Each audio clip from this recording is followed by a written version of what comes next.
Today's guest is Joseph, founder of DocuAsk and AI Tinkerers in KL. He's someone who built things solo, survived hard things alone, and believed that technical depth and self-reliance were his superpowers. But that mindset came with a hidden cost. Joseph delayed asking for help far longer than he should have. He held too much context in his own head, convinced that explaining would take more time than just doing it himself.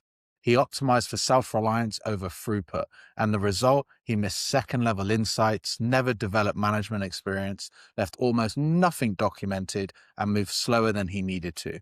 The irony, the very thing that kept him moving fast in the early days became the ceiling that stopped him from scaling. Let's dive in to Joseph's founder fuck-up. Welcome to the show. Hey, Ben, thanks for having me. Nah, very welcome.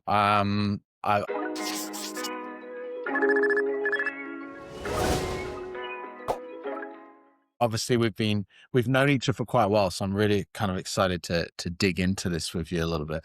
Yeah.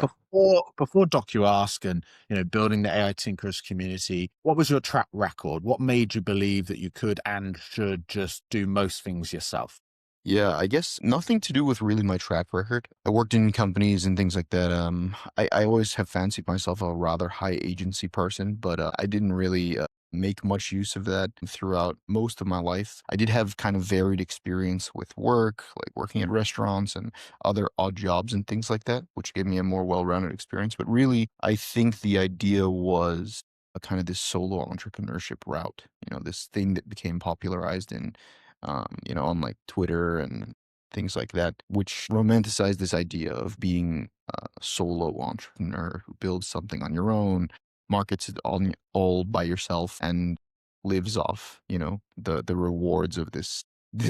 And so, I think that became an idea that I was pretty obsessed with. And, as time went on and I was building things quickly and at pace by myself, I began to believe like, hey, I can do everything by myself. And I ramped up speed and made myself more efficient and really built myself into this extremely robust silo. And, as we'll probably, this is kind of what drove me down the path because I was able to achieve quite a lot or, something that I'm proud of by myself. And so, yeah, I think this is really what got me cornered here. Time out, guys. Lots of you are watching.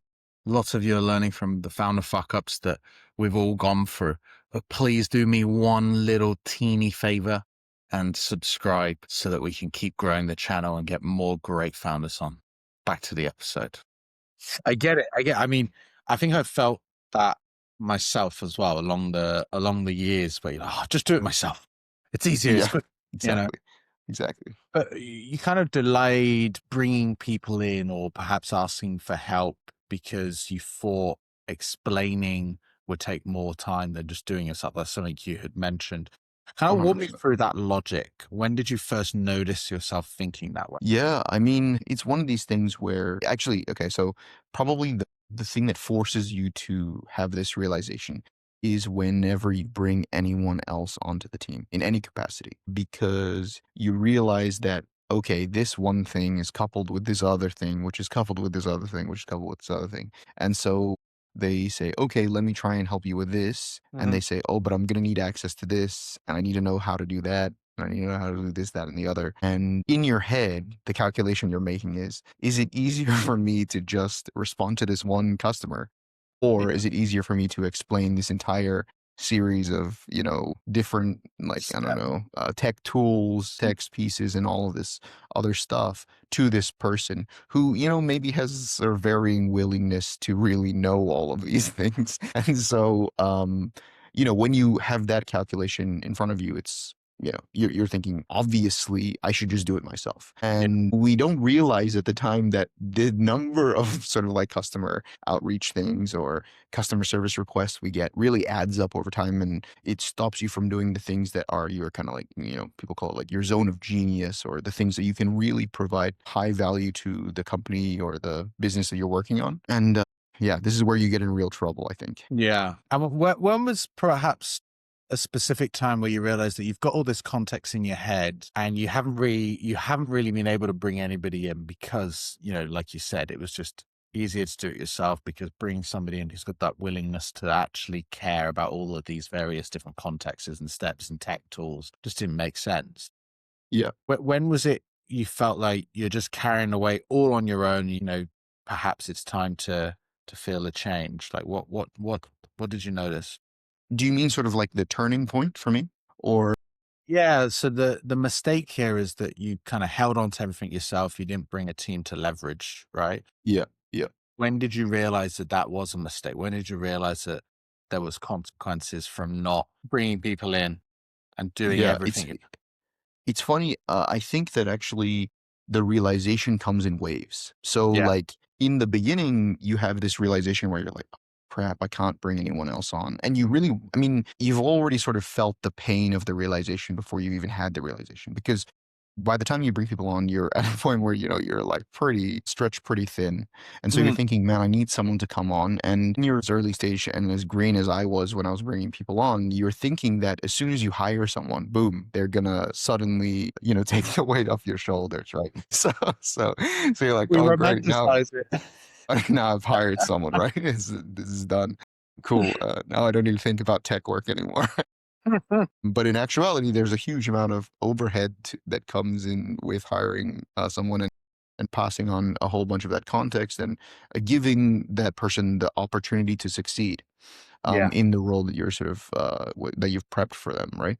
And yeah, so this is probably the first realization where you think, oh, actually, I'm so unbelievably stretched. Right now I need to just do a bit. I mean, I have to do even more legwork to get this mm, person onboarded before they can even sort of take any of the load off my back. And this sort of puts you in this kind of yo-yo state where, you can get lured into the idea that, hey, maybe it's better that I just don't even hire anyone. You can go back yeah, and forth between here. And actually, these first hires, if you don't, work with them effectively, they can be sort of less effective than, or less productive than you on your own, and just costing you more money, right? And yeah, so this is maybe the first realization. And then as time goes on, you have other realizations like, oh man, I have tons of stuff that I haven't documented where I have to do even more work, and I have all of these processes that I don't even know how to do with multiple people. How do I actually delegate these tasks? Because there are steps to delegation. And a big mistake that a lot of people make is that they just immediately delegate a task and like they say, okay, cool, here's the task. I'll spec it for you. Goodbye. I'll see you when it's done. And in actuality, I mean, this delegation procedure has to, be very gradual. And if it isn't gradual, you risk either, the person being upset or, not knowing what to do, and definitely you risk the task actually not really being completed in a way that's satisfactory to. yeah, So yeah, I mean, there's that, and then there are other things like if you're a technical person, it's often kind of shameful to show off a code base that is like really not prepped for other sort of engineers to work on, and there are a lot of parts of the business which feel very private, and so yeah, there's a lot of friction, and these realizations continue. But the later realizations are more like on a management sort of side of things, where you don't really hone that skill or that or flex that muscle of actually delegating effectively and actually creating systems that help the people that work under you to fulfill the roles that they're assigned. yeah. And it's continuous. Today I'm like, oh man, I could have started this, like however many years earlier, and I would have been so much better at this by now. And the pain and the punch in the face, it just That's how you get to go. keeps coming. Yeah. Yeah, I guess it's also, I liked how you were talking about, I guess, a sort of a chicken and egg situation. You're like, right, I'm fully stretched. I want to bring someone in, but wait, I need to do all this work to be able to bring them in, to recruit, to onboard, to document so they have processes to follow. So I'll do it another time. Like you can't exactly. keep pushing it down the Yeah. road for too Little long. do you know that, like, well, I mean, sure, you kind of know on some level, but if you kick the can further down the road, there's only going to be more processes that go undocumented. Yeah. There's only going to be more debt, that you have to pay to Yeah. the inevitable tax man who's coming for you. And so yeah, it can really, I mean, for me, it was, I mean, it continues to be a huge growth area that like I struggle with a lot. And you can often get, sort of, um, backtracked into this feeling of why don't I just do this myself? Because it feels still like, you know, You don't want to let go of this thing that you feel could be core to the business, or maybe it's even something that you enjoy. I mean, a lot of engineers turned founders that I know, they don't want to let go of engineering, not because they don't have a team to support them, but because that's what they like, and Yeah. that's what they enjoy contributing. Mm. And it can come at their own sort of downfall because they are giving up the time spent on these other core contributions to the business that they really have to start paying attention to. Because if you're saying yes to coding, what are you actually saying no to? Exactly. And beyond sort of, workload, what else did you miss out? I think when we were talking about the fuck up, you mentioned like losing second level insights. And Yeah. so you've just been touching now, like you're now going through the pain of not really developing those that management experience of actually coaching and leading a team and onboarding a team. Yeah. What does that absence feel like now of like not having the second level, and how are you feeling that pain on Yeah. really getting that management experience? So I think one example that really substantiates this a lot is that you sort of go through this like, I don't know, this progression, I guess, where in Mm. the beginning you think to yourself, man, I don't know how to sort of delegate this. And then you go through this sort of like a process of delegation. And because the person that you're delegating to, likely because of budget constraints and things like that, is not someone who's necessarily that much better than you or more experienced than you in what it is that you're trying to delegate, you have to write these very specific, organized specs, and you have to really coach and handhold. And you come away maybe with this jaded feeling that, man, like these people don't know anything, or it's really difficult to delegate these tasks because they don't. But I mean, you fail to understand that this person has maybe had years of like years less experience looking at this problem than you do. And so there's so many context pieces that are subconscious for you that, Yeah. you have failed to communicate to that person rather than them sort of failing to understand. And so you can come into this sort of like jaded place where you're thinking like, oh my gosh, everyone around me, they're all idiots, or something like that. It's like impossible to delegate to idiots. But really, I think that there's a magical moment where, as your sort of team comes into some level of maturity in terms of their understanding of the domain or the space or the customer or the product, where actually they can bring insights that you never sort of Hmm. um, could have thought of. And I mean, you hope that this is the case. Otherwise, you're really not going in a good direction. But your Yeah. team brings in all of these insights that you never considered, and they're able to put their unique spin and their unique experience and their unique sort of zone of genius at play. And Mm. this is really sort of a series of insights that are greater than the sum of their parts. That they really make a huge difference. And I think that, yeah, more than just having someone to do work, when you put two people together and they work harmoniously on like a problem, I think that, you get this extreme additive effect if Yeah.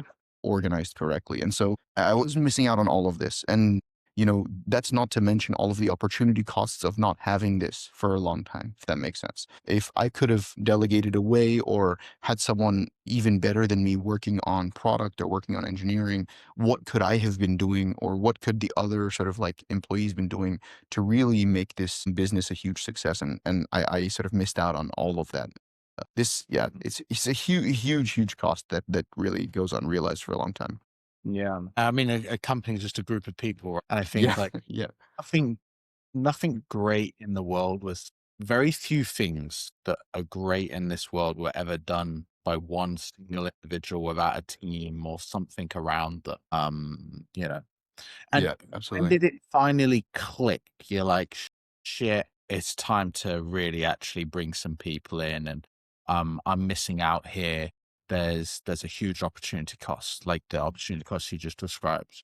Yeah, I mean, I think again, it's one of these things that keeps clicking, and I think that, yeah, it's sort of tough to bring up this fuck up because I feel that I'm still fucking it up, and so like it's something that maybe I've only come around to, or I've come around to parts of how valuable Mm. this delegation or these delegation strategies and asking for help and relying on other people in a company really is. And so, yeah, I mean, I'm continuing to realize more and more reasons why asking for help sooner rather than later is so important. I mean, the other thing is that people really want to help, I think. And I think that given the right opportunity to help you and given the right information and all of this, I think that, people will prove to be much more helpful than you ever expect.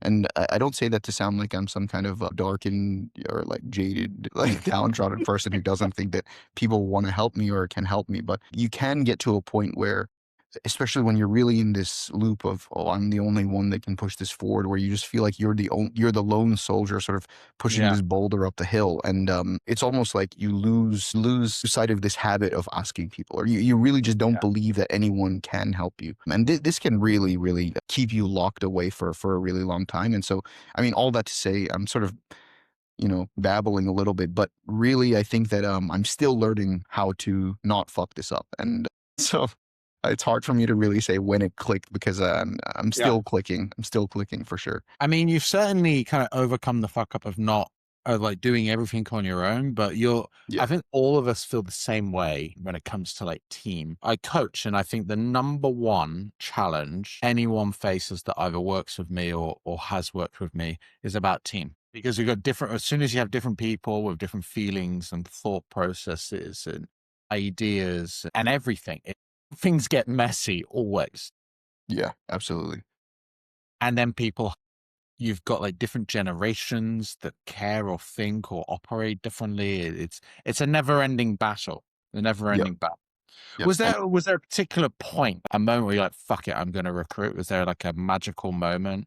Like maybe yeah. someone at AIT helped you and you're like, shit, people can help me. Like, well, anything like that?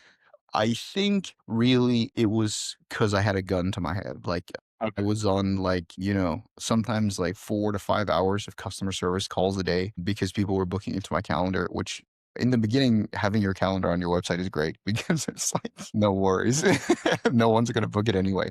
But once you have some amount of sort of lead flow and traffic, you begin to get in a lot of trouble.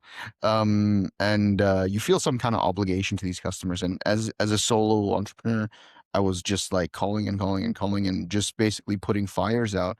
And I just Yeah. felt that I had lost control of actually making any meaningful progress at all.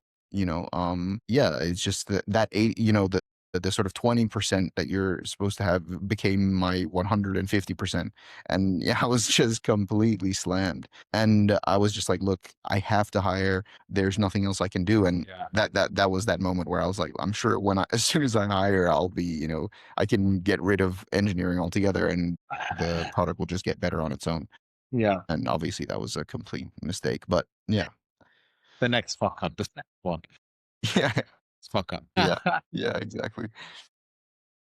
And how did you start? How do you start bringing people in? Like, what did you do differently this time? Well, Yeah, so I think it's been sort of continuous. I guess that like the better part of my brain knows that this is required, And so it's one of these things where although you make mistakes and you're not always well, you're rarely doing a good job and you're occasionally going in the right direction. You continue that anyway with the hopes that you can improve over time. And so it's just one of these things where it's like regardless of how bad I may be at management and how easy it is as a single person to deceive yourself into thinking that, hey, my product is doing well as it is, and I don't have the sort of like harsh, light of other people looking at this problem yeah, and things like that. You just force yourself to get on like interviews and bring people in. Of course, I mean, there are a whole lot of other things like budget related things that sure, should stop you from maybe hiring at certain times and things like yeah, that. But really, it's a matter of like once you've decided that, hey, look, I'm hiring for this position or I'm hiring this person, and you have some good justification for that,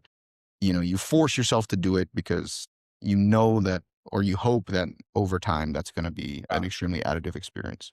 And interviewing and recruiting is a really important skill, especially as a founder, that people don't Yeah. really realize that we're like the head of recruitment for our companies. Yeah. Forever. I mean, hopefully for as long as you can be. Yeah, Yeah. pretty much. And sometimes at the founder fuck up events, people are like talking about people issues and my team, rah rah rah rah. And I always point back and like, go, well, who hired them? Who interviewed them? Who assessed Yeah. them? Who onboarded them? And there was Yeah. you. So their Yeah. failures, your failures. Yeah. And if it's not you, it's even more your failure. You know what I mean? Did you go through a few painful, costly mishires along the way when you were learning like how to recruit? Yeah, absolutely. I mean, it's one of these things where It's a rite of when you're passage. yeah, when you're on a call with someone interviewing them for a role, at least for me, and I don't know if everyone is the same. I go into sort of like my people pleasing mode, or as if I'm meeting someone new. You know what I mean? Hey man, how's it going? Blah blah blah. I want to make this convenient for you, and it's almost like there's this disconnect in my brain, originally at least, between what the role is and what the responsibilities of that role are. Like the questions that I'm asking. In the Okay. interview, I'm like, tell me about yourself. When really I should be like, hey, are you comfortable doing X, Y, Z? These Yeah. are exactly the responsibilities that I've carved out. And like, it's almost like your responsibility to your company and to yourself, but also to that person, because, they're coming on to join and have these responsibilities. And if that's not accurately represented to them, then, they're going to fail and you're Yeah. going to be disappointed and they're going to be disappointed too, and so it's like maybe it feels a bit uncomfortable, or it feels a bit too direct to be upfront in those calls, at least for me, maybe because I have more people pleasing tendencies than others. But it's this like necessary thing that Yeah. like it will save you so much time, so much energy, and so much sort of heartbreak later. And not just you, but everyone on your team as well, who may have Yeah. liked that person personally, but they just weren't able to execute on the role that they were given, and all of that. And I, so yeah, I have this funny thing. Like if I really like them personally when I've hired like in the interview process, yeah, 99% of the time they fail when they're so now if I really like them as a person, not about the work, but I'm just like really this guy's so cool. I'm like, yeah. this is a reason not to hire. Guy I want to hang out with, Yeah, rather than yeah. I think yeah, everyone going through this interview journey and recruitment journey, onboarding, it's a painful process of self-discovery as you go through it. But I'm glad you finally did it. And obviously, how many people work with you now? Like since we started the beginning of the story where it's just you. Like how yeah. many So people work with you I now? think if we include, or actually, if we exclude part-timers, I think that the team size is 15 people now. Wow. So yeah, so I mean, I feel like it's a really big team because, I haven't really managed that many people in my professional life, but I'm sure that some people would sort of scoff at that number. And are they all direct reports? Not all of them. So we sort of have two layers of reporting now, which is Yeah. which is scary, but I feel like Yeah. I'm missing out on a bunch of information. But yeah. Egg. You very much likely are. And how does it feel then to like you go from recruiting and bring people in, but also you now manage and coach and support? How have you handled that Yeah, I mean, at times it really feels like I'm not able to be productive, as in the traditional sense. And still I as an catch myself individual? feeling, yeah, because I feel that I'm not doing the tasks that I was previously doing. I feel this kind of internal tension. And it's almost like, what is it like? It's like you don't really have full control of like your arms. It's like you're an alien in a human body. You know what I mean? It's like you have to say, those people who are like they make those videos where the person has their arms under their arms and they're eating like a meal or Yeah, something like yeah, that. And then you have to be like, okay, I want to take a bite now. And the person like lifts the hand up to yeah. the mouth. It's like this kind of disconnect from like the interface with that surface that you had before. Like the amazing thing is that once you have certain number of people, although maybe like a few of the people are sort of like less productive than you on an absolute level, they bring their own skills to the table, number one, and number two, like you could have like 5 or 10 people, and so the absolute amount of sort of like work done or throughput that there is way way way higher than you could have ever achieved alone. This seems obvious, but I mean, to me, it's just like it's still like, wow, this is amazing. Yeah. No. Awesome. I'm glad that you kind of turned that around of just being so self-reliant and not, you building that support team to help you actually grow, right? Because you can only do so much alone. Absolutely. Yeah. What would you or do you even tell founders today who are kind of like solopreneurs at the moment? Maybe they're technical, very good, a lot of technical depth. They believe they can move faster alone. What do you think the real cost to them might be for hoarding that context? Yeah, I mean, I don't often speak to that many founders that are in the solopreneur position, but if I imagine a conversation now, it would really depend on a lot of things. I think for the most part, up until you find like some level of product market fit, and I don't think that really even I found product market fit with my sort of like B2C or with DocuAsk, but up until that point, I think that, or at least you're making some like, or the business is like very profitable, or you really have the budget to hire somebody, I think it makes sense to continue validating. But I think that Band-aid. Yeah. Yeah. Yeah. Yeah. Lean in. Yeah. Yeah. I think the only thing I would add to that is if I context it to your story earlier, you're like, I'm doing 4 hours a day of customer service calls, right? Your strengths are obviously developing the product, perhaps. So I would have, hire around your weaknesses so that you can be better leveraged. So in that case, like hire someone who will take those calls, deal with calm the customers down, talk to them, and then, they can give you tickets to work on and let you do all of that fixing and so on. But at least then you're not sat in 4 hour call. So like hire around your weaknesses be important. That's a whole nother topic. Getting a co-founder, as I say, it's like getting a wife or a husband. But man, thank you so much for coming on the show and sharing your fuck up, and we'll definitely get you on maybe in a year's time for new fuck ups. And we're all right. That's part of the journey. I don't think there's any at any stage ever that's not making fuck ups. You know what I mean? So how do people find you, work with you, get in touch with you? Yeah, no worries. And I can't wait to see you at the next AI Tinkers where you do your big thing. I think you clap like this on your belly. I love it. All right, buddy. Thanks so much.